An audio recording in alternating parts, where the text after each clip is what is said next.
The moment his face hit every Korean news channel, the company erased him, We like interrupt he this never program with a existed. breaking news alert. Kofi Authorities Han are didn't urgently recognize seeking himself this at man, first. identified as The Jonathan broadcast Davis, in flashed so connection with the quickly. recent His events. blurred trainee ID photo, the frozen frame of him walking into the company building, the headlines screaming scandal, that he had to blink several times to be sure it was really him.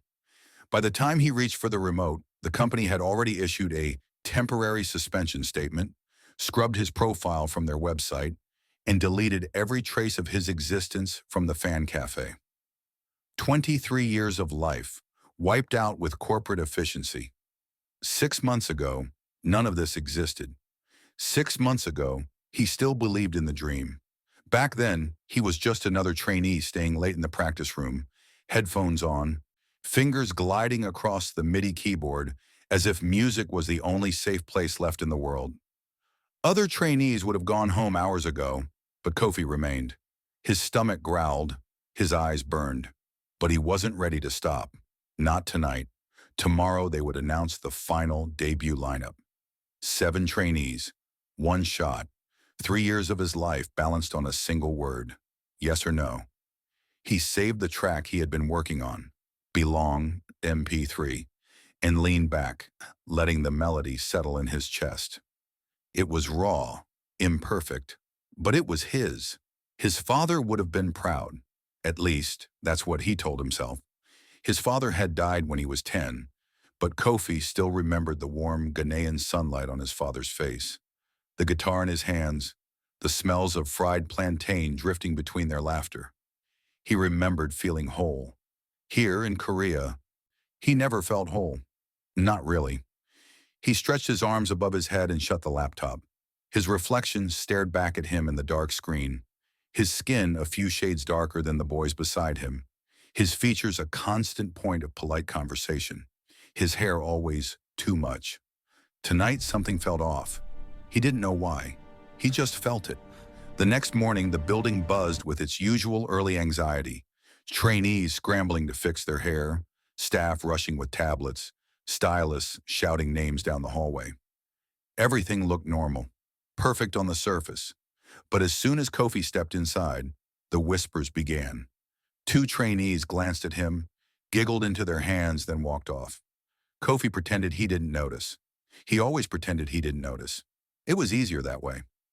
Inside the dressing room, a stylist approached him cautiously, holding hair gel as if it were an apology. Kofi, maybe today we try something smoother, something more controlled? The cameras prefer. He forced a smile before she finished. I'll think about it. But she didn't move until he nodded again. He headed into the stairwell to escape the noise, only to be intercepted by Manager Han, always smiling, always pretending he cared. Listen, the manager said quietly, the debut group needs unity, cohesion, you understand? What does that mean? Kofi asked. It means make it easy for people to see you as one of us. Kofi froze. One of us. Like he wasn't already. Manager Han patted his shoulder and walked off, whistling as if he hadn't just cut a wound into him. His phone buzzed in his pocket. A message from Su-min. You okay? He typed back a smiley face he didn't feel. But things spiraled quickly that afternoon. It started with a notification, one he ignored at first, then another. Then the noise became too overwhelming to brush aside. His phone screen lit up with the thumbnail of a viral video. 2.4 million views in 1 hour. K-pop trainees' racist rant caught on camera. He tapped it. Shaky audio, a hidden camera angle, a pixelated trainee's profile, then a voice dripping with malice. Why are we letting them in? This isn't Africa. This is K-pop. The room started spinning. His heartbeat drowned out the audio. Forum comments flooded the screen, some disgusted, many supportive, some outright hateful. People were already guessing names, already pointing fingers, already dragging him in. The company issued a slick statement minutes later. We do not tolerate discrimination. We are investigating. They didn't call him. They didn't ask if he was okay. They didn't need to. Behind closed doors, CEO Park Jin-seok watched the broadcast with a blank expression as he instructed his team, We remove the problematic trainees quietly, frame it as mutual. Before this escalates, a manager dared to ask, which trainees? The ones causing division, CEO Park replied. You know who I mean? And just like that, division meant Kofi. Not the person who said the words, not the person who leaked the recording, the one who looked different. That night he sat in the dorm alone, watching hateful messages pour in. Go back to where you came from. You're dragging Kpop down. You're lucky you were even allowed there. He felt himself shrinking inside his own body, like the world was closing in on him, pressing him down to something small and quiet. A soft knock snapped him out of it. When he opened the door, Suman stood there holding a convenience store bag. You didn't eat dinner, she said. I'm not hungry. Liar. She sat down beside him, opened the ramen, and let the silence fill the room. She didn't ask questions. She didn't tell him to be strong. She didn't pretend everything would be fine. Kofi, she said eventually, you know this isn't about you, right? He laughed bitterly. Then why does it feel like it is? She leaned her shoulder against his. You're not alone. I'm here. I'm not going anywhere. It was the last peaceful moment he would have, because the next day Minjae, golden boy, center trainee, everyone's favorite, couldn't look him in the eye. Not once during practice. Not once during water breaks. His movements were flawless, but his gaze kept darting away. After practice, Kofi approached him. You good? Minjae flinched. Yeah, fine. Just tired. But his knuckles were white around his water bottle. Kofi, can I talk to you? Alone? They stepped into the hallway.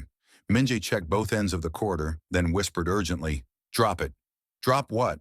The investigation, the video, all of it. Just let it go. Why? Minjae swallowed hard, eyes flicking to the security cameras overhead. Because you're not Korean enough to survive a scandal. And if you keep pushing, you'll drag all of us down with you. Kofi felt something inside him fracture.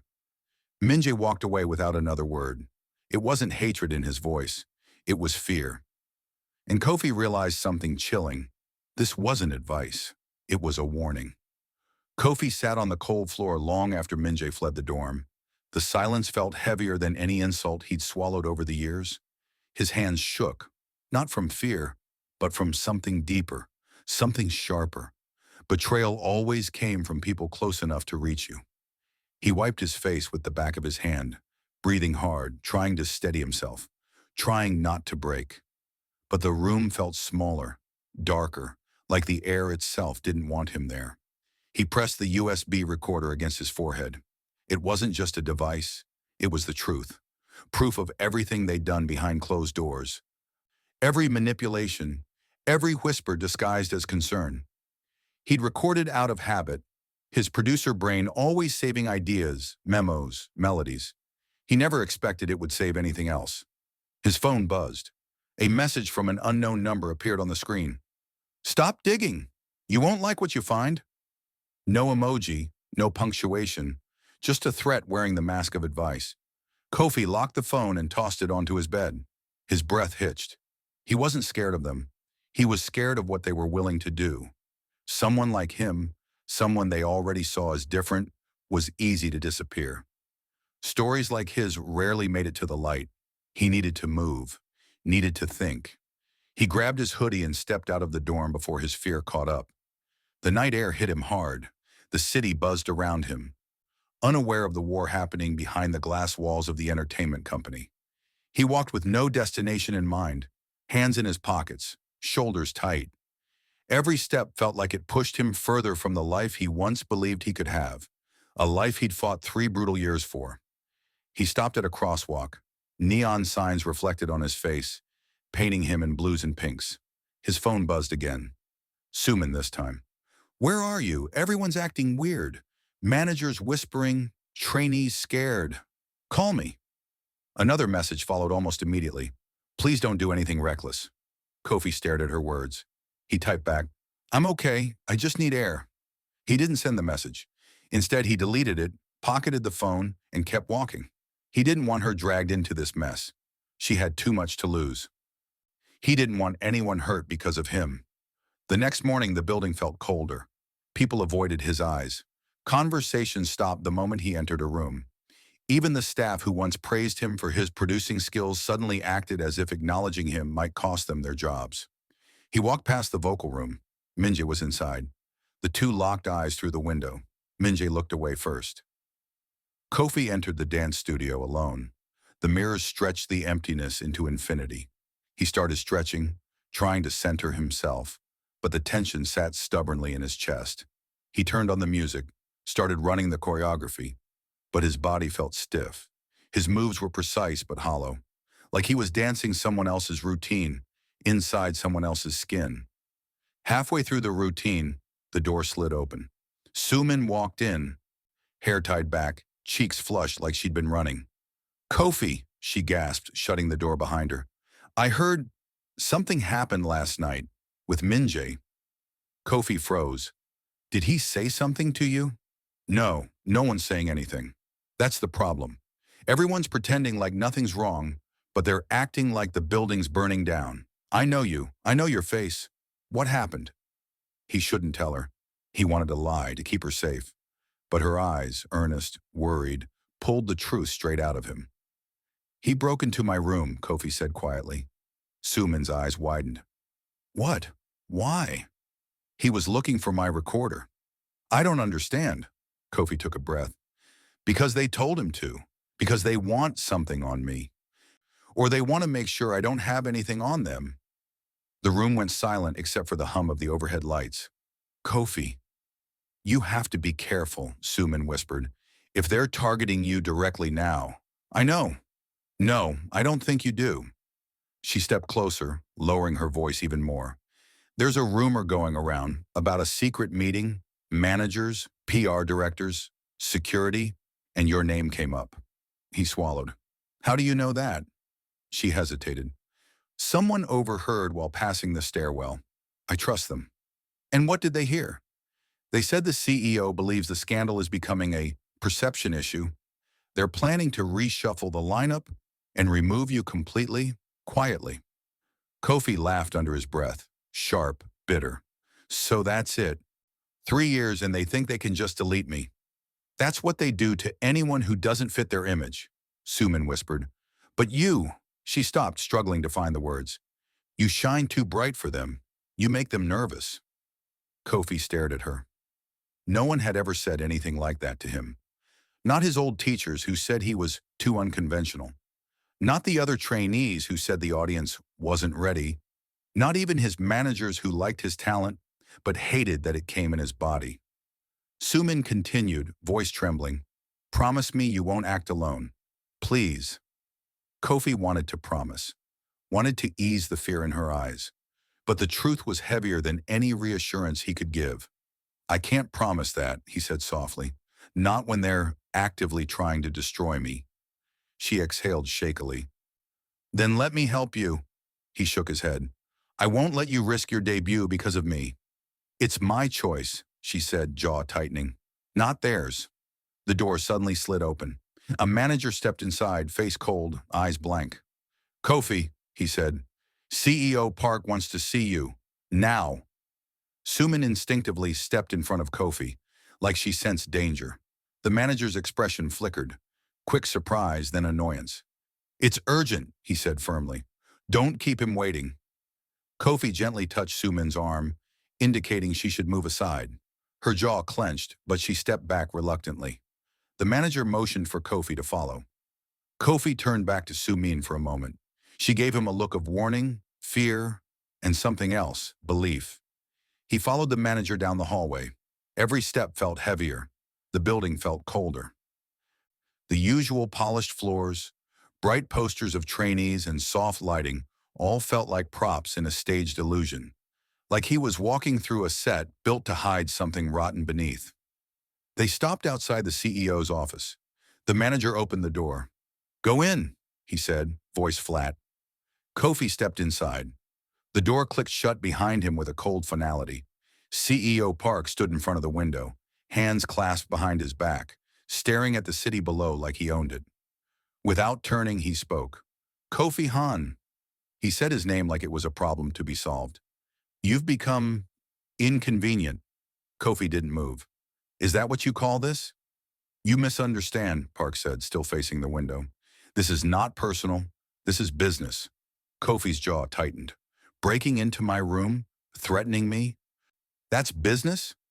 Spare me the dramatics, Park said, finally turning around. His gaze was calm. Too calm. You think you're the first trainee to cause friction? The first mixed trainee to make the public uncomfortable? The first to believe his talent would override public perception? Kofi stepped forward. I think I deserve to be treated like a human being. Park smiled, thin, dismissive. You deserve what we decide you deserve. Kofi's stomach twisted. Park continued, lifting a folder from his desk. This is your termination, effective immediately. Kofi froze. Park slid the papers forward. Sign. We'll announce it as a mutual decision. You'll be compensated fairly if you agree to our terms. If you refuse, his voice dropped to a chilling softness. We can make things very difficult for you, your image, your future, your family's name. Kofi's pulse pounded. You want me to disappear quietly? Yes, Park said simply, for the good of the company, and frankly, for your own good. Kofi looked at the papers, looked at Park, looked at the city reflected in the glass. Something inside him hardened. No, he said. Park blinked. Excuse me? I'm not signing, Kofi repeated, stronger now. I'm done hiding. Park's smile vanished. Kofi, he said carefully, think about what you're doing. I have, Kofi said, and I'm choosing myself. Park's eyes turned cold. Then you leave me no choice. Before Kofi could react, Park reached for his phone. Security, he said into the receiver. Escort him out. Make sure he doesn't take anything that doesn't belong to him. Kofi didn't wait for them to arrive. He walked out. He didn't run, didn't hide, didn't look back. He walked out of the room, down the hall, out the front entrance, past the posters, past the trainers, past the people who pretended he didn't exist. And for the first time in his life, Kofi felt something terrifying. Freedom. Kofi didn't stop walking until the company building was 3 blocks behind him. His legs moved on instinct, but inside everything was shaking. His anger, his fear, his disbelief that after everything he sacrificed, they could still try to bury him like nothing. He ducked into a narrow alley behind a cafe, leaning against the brick wall as the cold pushed through his hoodie. His phone buzzed nonstop.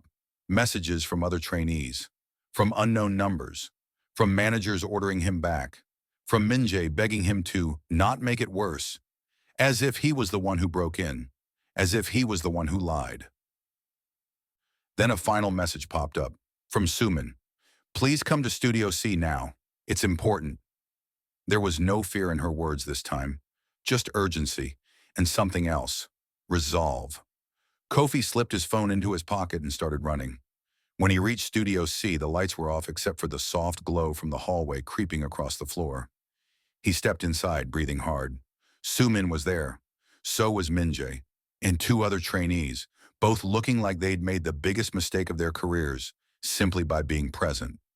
Sumin stepped forward first. Sit, please. Kofi glanced at Minjae, who couldn't meet his eyes. His hands were shaking, his jaw clenched like he'd been crying or trying not to. Kofi didn't care why. He pulled up a chair and sat. I know what they're planning for tomorrow's showcase, Suman said. You're not just being removed from the lineup. They're going to frame it like you quit because you couldn't handle the pressure. They already recorded the announcement. Kofi swallowed, anger burning hot and bitter. Of course they did, Suman continued. But they messed up. They think no one will question it. Not the public, not the trainees, not even us. Minjae finally lifted his head.